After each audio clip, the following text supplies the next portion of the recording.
Shalom. Shalom. Sinamalihan pagi ini kita mengucap syukur oleh karena Tuhan Yesus sangat mengasihi kehidupan kita. Kita diberi kesehatan untuk datang kepada kita untuk menyembah. Mari persiapkan hati kita untuk menyembah Tuhan.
Bapak Ibu?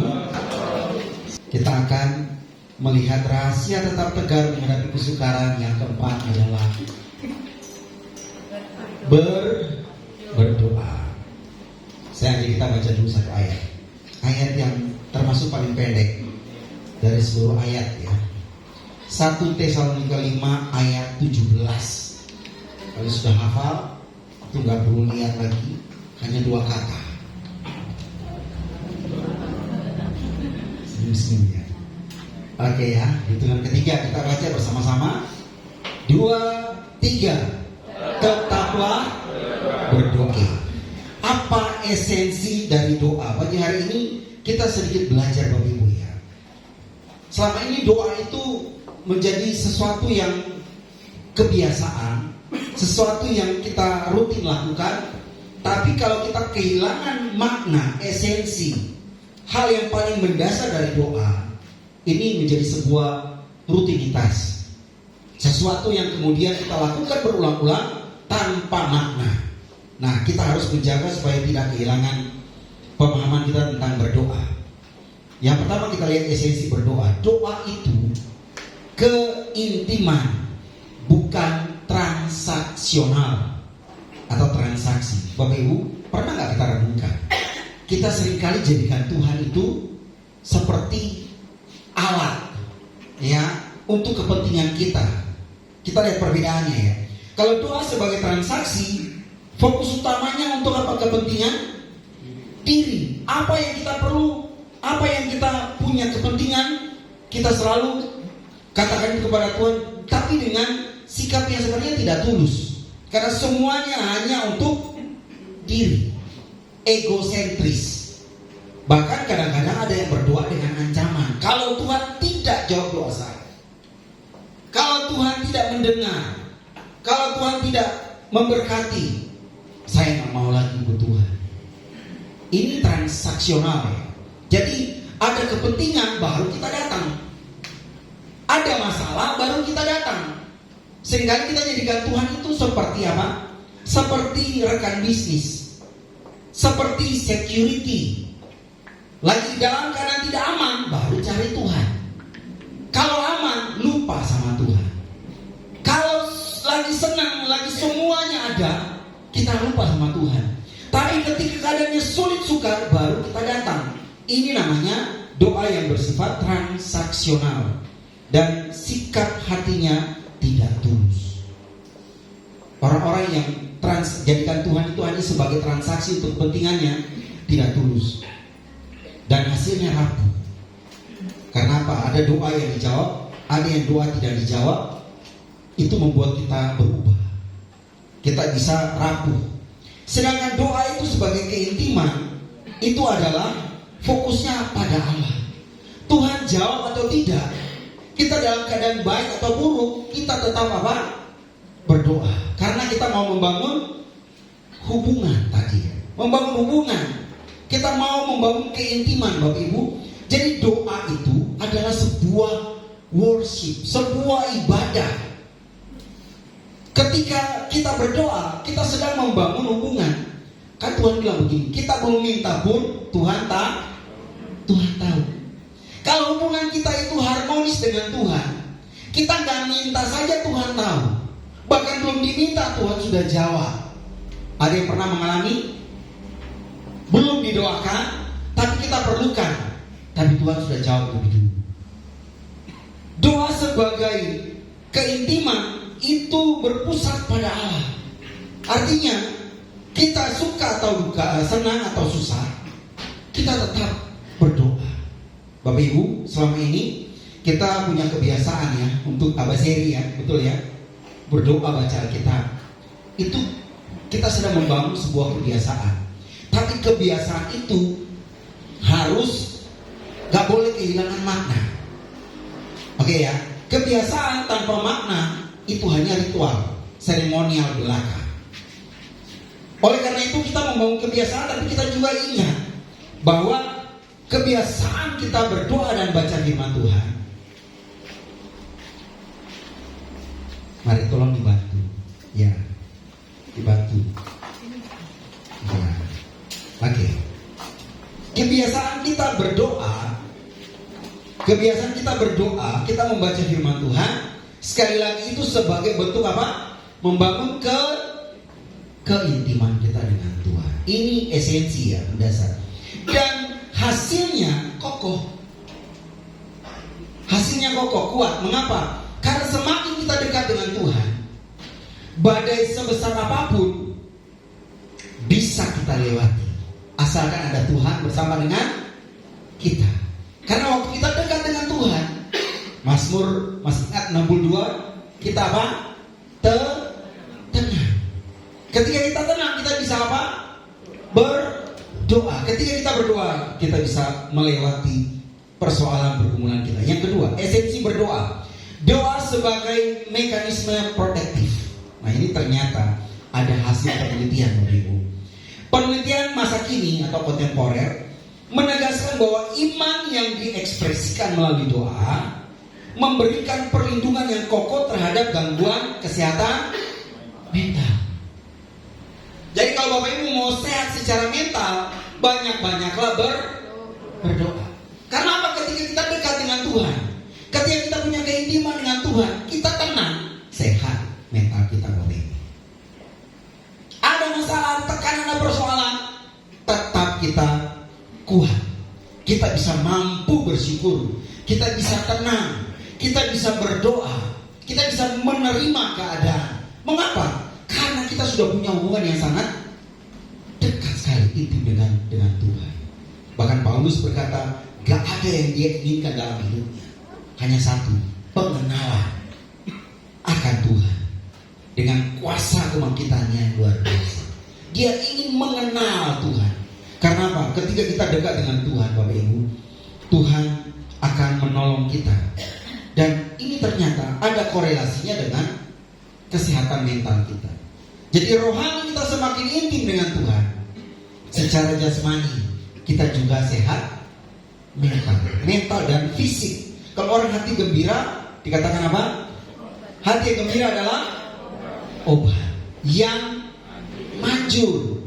Semakin kita gembira, tiap saat kita bersuka cita, bersyukur, maka tubuh kita semakin hari semakin sehat.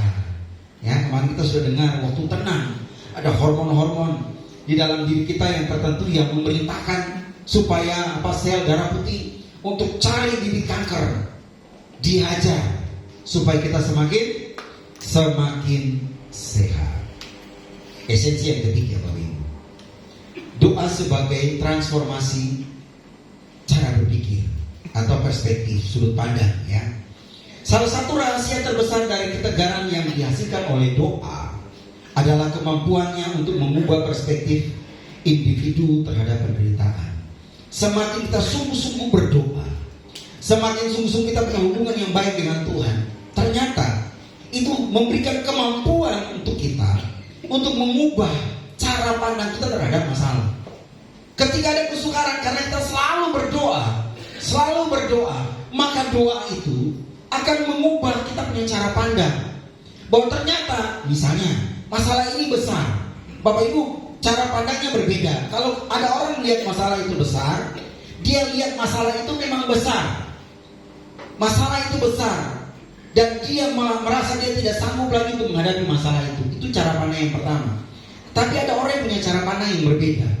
Memang masalah ini besar, tapi yang dia lihat bukan masalahnya. Lalu yang apa yang dia lihat? Yang dia lihat adalah Tuhan yang lebih besar dari masalah. Ini namanya perspektif yang benar, yang berbeda.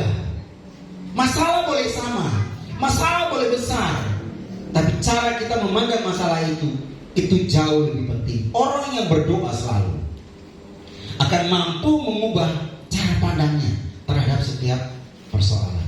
Jadi ada persoalan, dia akan selalu tersenyum, dia akan selalu bersyukur, dia akan selalu tersenyum.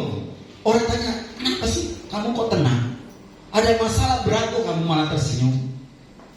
Mungkin dia akan berkata begini, memang masalahku berat. Memang yang saya hadapi ini bukan hal yang kecil. Yang saya hadapi ini sesuatu yang tidak mungkin saya bisa selesaikan. Tapi saya melihat dengan iman saya bahwa saya punya Tuhan jauh lebih besar dari persoalan yang sedang saya hadapi. Kalau Tuhan ada dekat dengan saya, mengapa saya harus sedih? Mengapa saya harus takut? Mengapa saya harus gentar? Mengapa saya harus goyah? Bukankah Tuhan ada bersama dengan saya? Tuhanku lebih besar dari semua yang saya hadapi. Maka dia mampu tersenyum, dia mampu tenang. Bahkan dia berani berkata, masalah, saya nggak akan takut. Bapak Ibu, ketika kita sudah punya perspektif, sudut pandang yang benar terhadap masalah persoalan, maka itu membuat kita akan kuat dan tegar. Mungkin sekarang yang kita hadapi masalah-masalah yang biasa, Bapak Ibu. Masalah-masalah yang masih, Paulus bilang, belum sampai mencucurkan darah. Ada orang di luar sana yang punya masalah yang lebih berat. Bahkan mungkin ada yang sampai nggak bisa makan, mati karena kelaparan. Tidak sanggup lagi menahan beban dan lompat dari lantai 3, lantai 4, bunuh diri. Banyak orang di luar sana punya masalah lebih berat dari kita. Kita punya Tuhan, mereka mungkin punya Tuhan, tapi Tuhan yang berbeda. Kita punya Tuhan yang hidup, yang lebih besar dari setiap persoalan masalah kita. Amin Bapak Ibu. Semangat Bapak Ibu. Semangat Bapak Ibu. Bapak Ibu, prinsip yang berikut saya tidak tuangkan di sini, tapi saya ingin sampaikan. Ada pertanyaan kepada saya.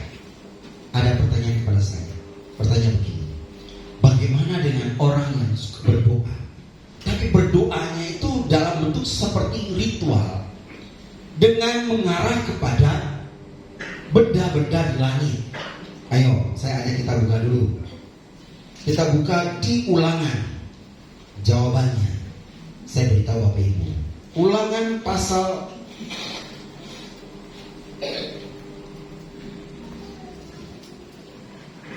Ulangan pasal 4 ayat 19.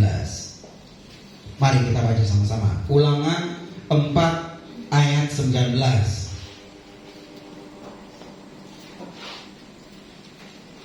Semua sudah dapat? Kita baca sama-sama. Ulangan 4 ayat 19.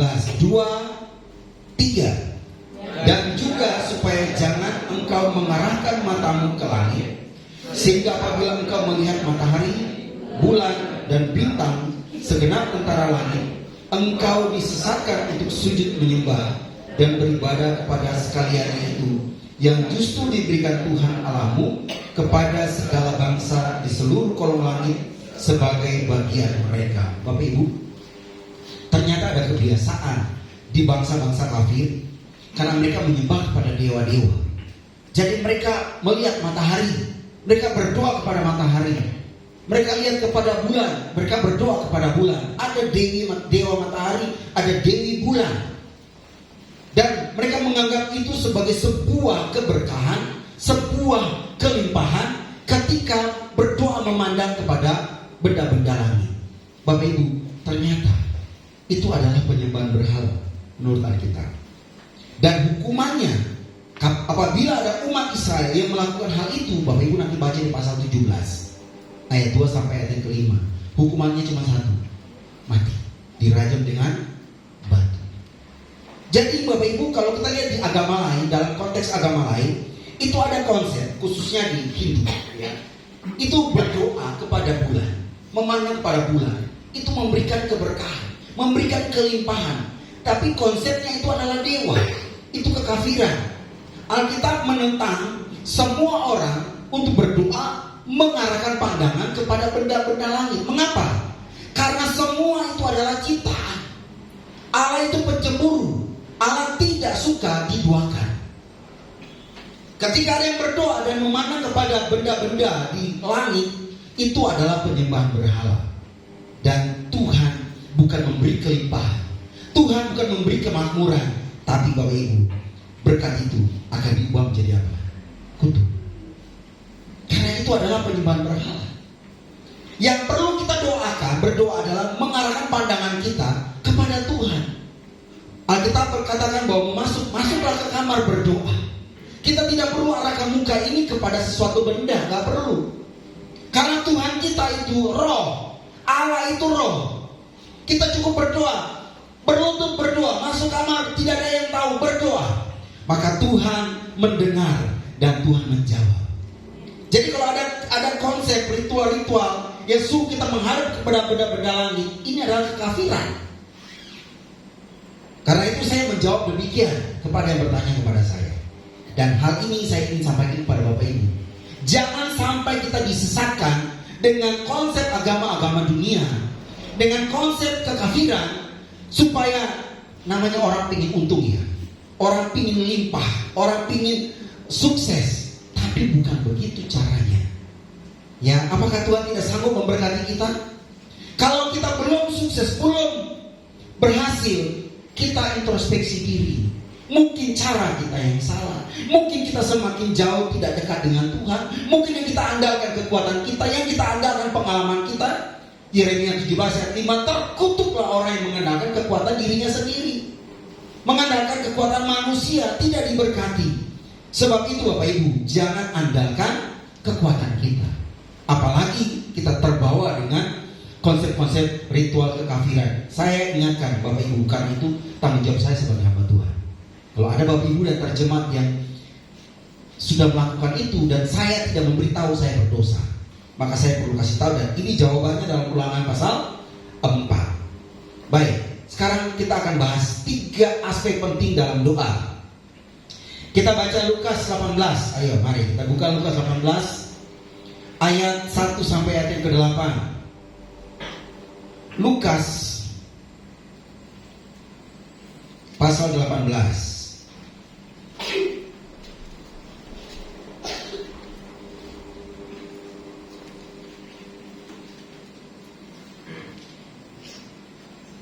Kita baca ayat 6-7 saja. Kita baca ayat 6-7. Hitungan ketiga, 2, 3.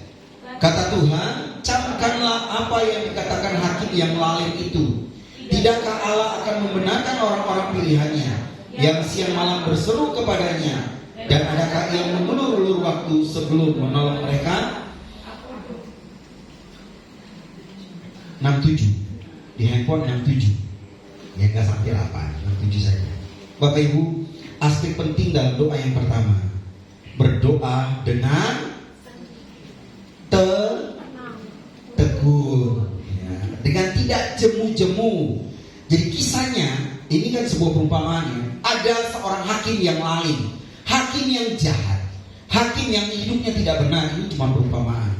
Lalu kemudian ada seorang janda yang punya masalah. Dia mau supaya dia mendapatkan keadilan dari hakim itu. Dia datang, ditolak sama hakim, dia datang terus. Hakim itu diganggu setiap saat supaya bela perkaranya. Lalu akhirnya hakim itu capek. Hakim ini berkata, daripada aku terus diganggu sama si orang ini, mending saya putuskan saja, bela dia supaya selesai masalahnya dan dia tidak mengganggu saya. Itu hakim yang lalim, kata Tuhan. Bapak Ibu, artinya pesannya, ketika kita mau berdoa, berdoalah dengan tidak jemu-jemu. Kadang-kadang kita berdoa Bapak Ibu memang paling sulit itu, konsistensi itu paling sulit. Saya mau tanya, yang sampai hari ini baca Abaseri secara konsisten tidak rapel, angkat tangan tinggi. 1, 2, 3, 4. Enggak semua ya, berarti masih banyak yang tidak konsisten. Tapi manusiawi Bapak Ibu, ya manusiawi, kadang kelelahan, kadang ketiduran, kadang saya juga kadang bolong Bapak Ibu. Bolongnya cuma sekali toh, ya, tapi langsung digenapi sesegera mungkin. Oke. Berdoa dengan tekun, berdoa dengan tidak jemu-jemu. Bapak Ibu, kalau kita berdoa setiap saat, itu tantangannya berat Bapak Ibu. Tantangan yang pertama apa?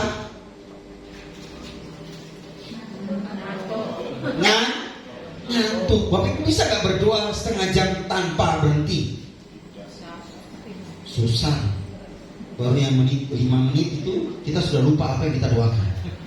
Ya, sudah sampai di mana ya tadi ya doa saya? Ulang lagi. Bapak Ibu, kalau doa dengan fokus, kalau tidak bersuara, saya jamin Bapak Ibu pasti akan kehilangan arah.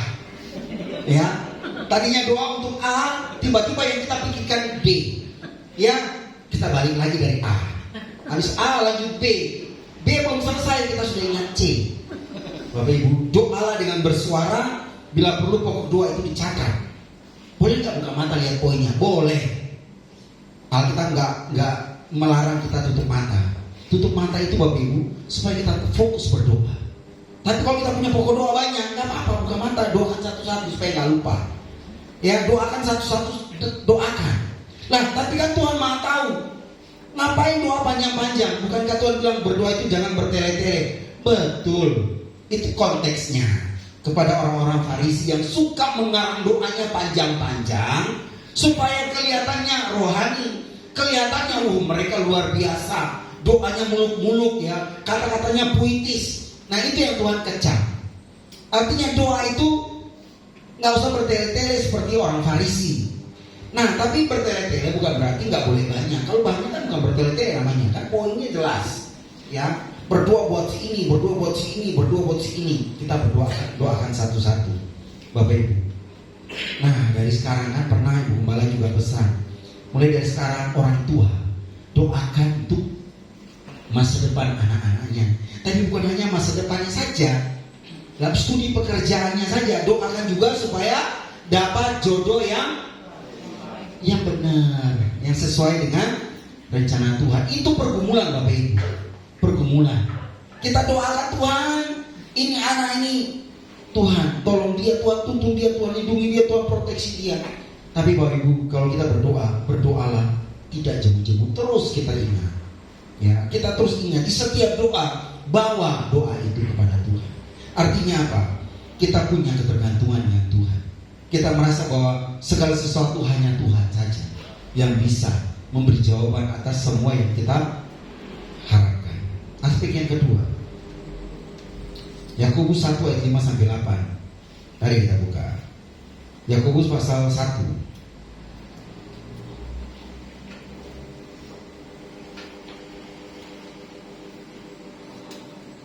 ayat 5-8.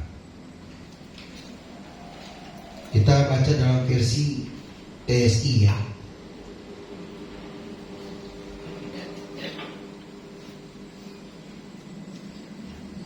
Hitungan 3, 2, 3. Namun kalau kamu merasa kekurangan hikmat saat mengalami ujian, mintalah kepada Allah.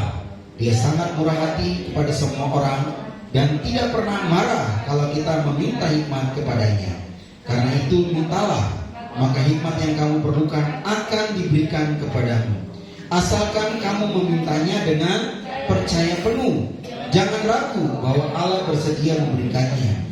Sebab orang yang ragu-ragu sama seperti ombak yang terombang-ambing ke sana kemari oleh angin. Masih ada lagi. Orang seperti itu belum memutuskan dalam hatinya apakah dia akan percaya penuh dan mengandalkan Tuhan atau tidak. Pikirannya selalu berubah-ubah sehingga dia tidak bisa maju. Jadi bila kamu ragu-ragu, jangan harap doamu dijawab Tuhan. Berarti kedua apa?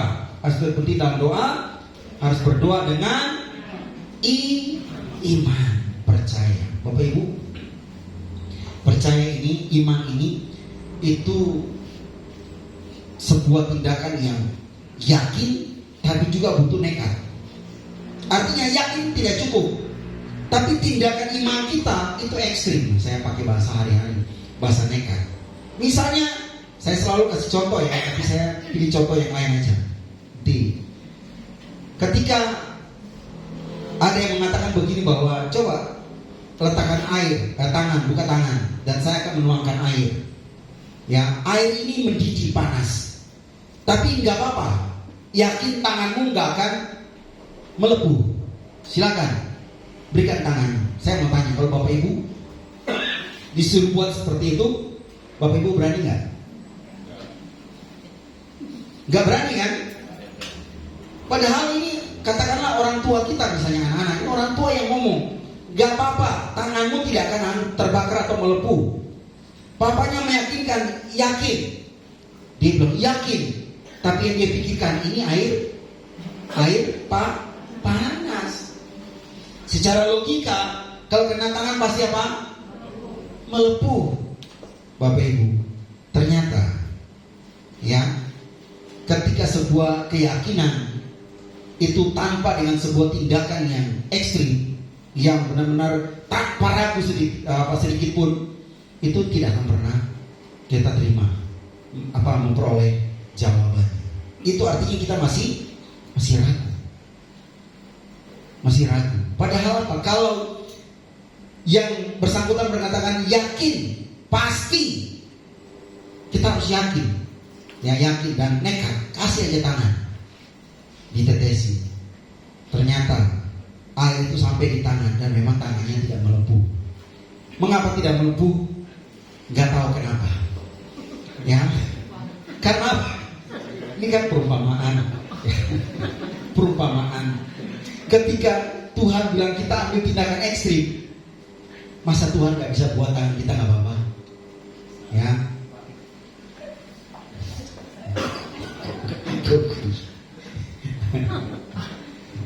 Artinya begini Bapak Ibu, ini sebuah keputusan tindakan yang melawan logika. Orang kena tangan kena air panas pasti apa? Pasti melepuh. Ternyata tidak melepuh. Karena apa? Ternyata waktu disiram dia hanya lewati gini. Tangannya kalau kena air panas lewat ini aja gak akan melepuh. Api yang cairan besi yang panas yang itu diginiin tangannya nggak apa-apa. Air mendidih coba Bapak Ibu begini atau sentuh gini, angkat, nggak apa-apa. Pulang dicoba, ya. Ini contoh-contoh maksudnya begini. Ketika kita bilang kita yakin, ya jangan ragu.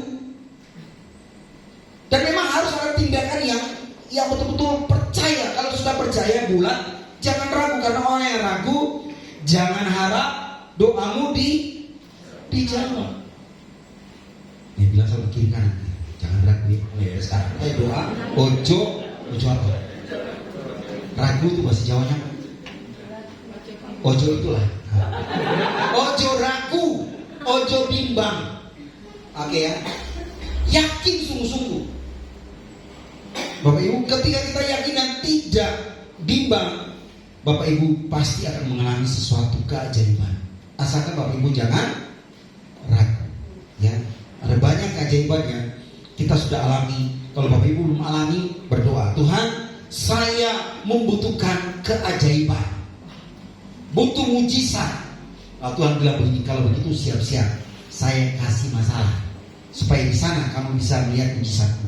Bapak Ibu siap? Siap terima mujizat? Mujizatnya mau, masalahnya nggak mau. Di mana kita bisa lihat mujizat? Di mana kita bisa terima mujizat?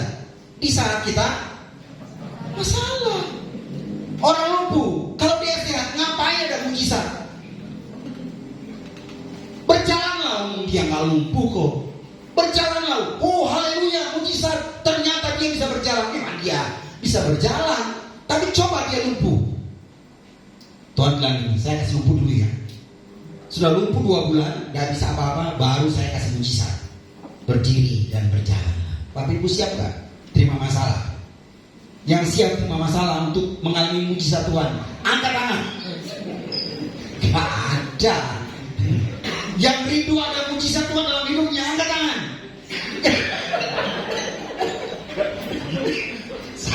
Semua jadi takut. Kalau saya mengharapkan mujizat, berarti akan ada masalah supaya mujizat saya bisa lihat. Kalau saya minta masalah, kalau mujizatnya nggak terjadi, waduh, berarti Bapak Ibu masih ragu. Ya, jangan bimbang. Ya, kalau gini kan Bapak Ibu yang di belakang kan tadinya mau tidur nggak jadi tidur kan, ngantuk lagi. Ya, Bapak Ibu, ketika kita percaya sungguh-sungguh dan kita yakin, ya, percaya yakinnya sama, yakin percaya, maka itu pasti akan terjadi.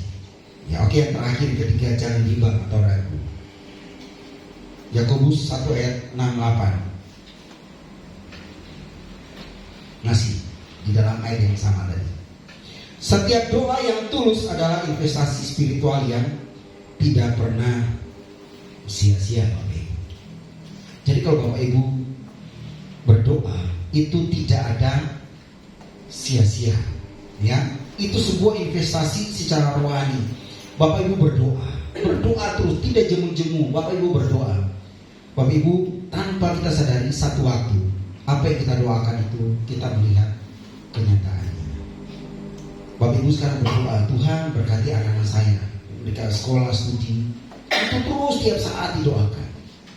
Doakan untuk nanti masa depannya. Satu waktu ketika Bapak Ibu sudah pakai tongkat, ya, sudah kakek nenek, ya, sambil jalan hari Minggu, kakek nenek, tante, om, ya. Bapak Ibu, ketika kita sudah kakek nenek, baru Tuhan ingatkan, kita lihat anak-anak kita dan cucu kita, baru kita berkata begitu benarnya. Bahwa ternyata apa yang saya doakan, saya bisa melihat anak-anak saya diberkati Tuhan. Saya bisa melihat cucu-cucu saya diberkati oleh Tuhan. Bapak Ibu ingin anak cucu diberkati Tuhan? Amin. Kalau ingin Bapak Ibu sekarang berdoa buat anak dan cucunya, ya, berdoa supaya Tuhan berkati mereka. Tapi jangan jemu-jemu, ya. Kemudian kalau Bapak Ibu berdoa, Bapak Ibu yakin, saya yakin. Tapi kalau Bapak Ibu berdoa untuk kepentingan sesuatu hawa nafsu kita, Bapak Ibu jangan harap doa kita akan dijawab. Tuhan, saya minta uang Tuhan, ya toh. Kalau Tuhan bisa jawab, Tuhan tanya, kamu mau minta uang buat apa? Saya mau bikin helikopter. Ya, masa Tuhan gak bisa kasih saya helikopter? Katanya Tuhan itu maha kuasa. Ya Tuhan bisa saja kasih helikopter. Tapi sekarang siapa yang mau bawa helikopternya? Helikopter itu butuh pilotnya, ya, butuh biaya parkir. Lah kalau di sini banyak kabel-kabel Bapak Ibu. Itu kabel berkeliaran di mana-mana. Kalau helikopter datang ke sini nanti kita dimusuhi sama petugas PLN dan Telkom. Karena apa? Itu kabelnya, wifi, internetnya di mana-mana kabel. Makanya susah kalau di Indonesia itu keluarga-keluarga itu mau punya helikopter. Kecuali mereka yang punya rumah di tanah 1 hektar, ada lapangan khusus untuk helikopter, dan biaya parkirnya, biaya macam-macam itu luar biasa mahal, ya Bapak Ibu. Artinya berdoa untuk sesuai dengan kepentingan kita, dengan kebutuhan kita. Jadi yang belum dibutuhkan nggak usah paksa Tuhan. Saya minta Tuhan jawab apa yang saya inginkan. Bapak Ibu bisa bedakan antara keinginan dan kebutuhan. Ya, kalau keinginan, kita semua punya keinginan Bapak Ibu. Siapa yang tidak punya keinginan punya rumah yang besar, punya mobil yang bagus, punya deposito yang besar. Jadi duduk ongkang kaki, minum kopi, pisang goreng, tiap bulan bunga deposit masuk. Ya toh, makanya ketika bunga deposit mulai turun, yang marah-marah siapa? Hotman Paris. Ya toh, yang tadinya 5%, bayangkan kalau dia deposit 30M. 5% dari 30M itu berapa? 5% kalau 10% kan dari 30M itu 300 juta. Berarti kalau 50% 150 juta per bulan. Duduk-duduk ongkang kaki, tiap bulan dapat 150 juta. Bapak Ibu, kita bukan berarti itu salah, tapi itu keinginan. Kita berdoa untuk hal yang kita perlukan, kebutuhan kita, keinginan kita itu bonus. Ya, kalau sudah waktunya Tuhan kasih bonus. Kalau ada yang ganti mobil, puji Tuhan. Amin Bapak Ibu. Saya berdoa supaya jemaat Tuhan punya mobil, kalau bisa diganti dengan yang setingkat di atasnya. Yang sudah di atasnya lagi, setingkat lagi di atasnya. Artinya apa? Kita yakin Tuhan ke depan akan memberkati kita. Ya, jadi kalau mungkin sekarang ya agak biasa, nggak apa-apa. Berdoa terus, semangat terus. Nanti Tuhan ganti lebih bagus dari yang sebelumnya. Amin Bapak Ibu. Amin. Oh kecil aminnya. Amin. Amin. Kiranya Tuhan menolong kita. Berdoa senantiasa dengan yakin, jangan ragu, dan Tuhan akan menolong kita. dalam menghadapi kehidupan ini. Mari kita bersama-sama buat komitmen pagi hari ini untuk tidak jemu-jemu berdoa, ya, setia berdoa, tekun berdoa. Dan yang biasanya ragu, hari ini katakan, Tuhan, saya nggak ragu lagi. Saya mau percaya, saya tidak akan bimbang bahwa Tuhan pasti menjawab doa saya. Bapak Ibu, soal waktu dan caranya itu bukan urusan kita. Kalau Tuhan menjawab doa kita, pasti caranya the best, terbaik. Dan itu membuat kita terpesona. Itu semuanya.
Oleh Tuhan, arahkanlah hatimu di hadapan Tuhan, dan pagi hari ini terimalah berkat dari Tuhan. Turunlah berkat dari surga, berkat kemuliaan, berkat kelimpahan, berkat hikmat, berkat kebijaksanaan, berkat anugerah dari Allah Bapa di surga, kasih sayang dan penyertaan dari Tuhan Yesus Kristus menyertai perjalanan umatmu. Kekuatan yang hebat, semangat yang baru, kasih kebaikan, damai sejahtera yang dikerjakan oleh Allah Roh Kudus turun semuanya dalam kehidupan setiap umatmu. Diberkati, ditolong oleh Tuhan. Biarlah semua berkat ini turun di dalam nama Tuhan Yesus. Kami terima berkat-Mu dan kami bawa pulang. Kami akhiri ibadah saat pagi hari ini dalam satu nama yang berkuasa, Tuhan Yesus Kristus, Allah dan Juru Selamat kami. Bapa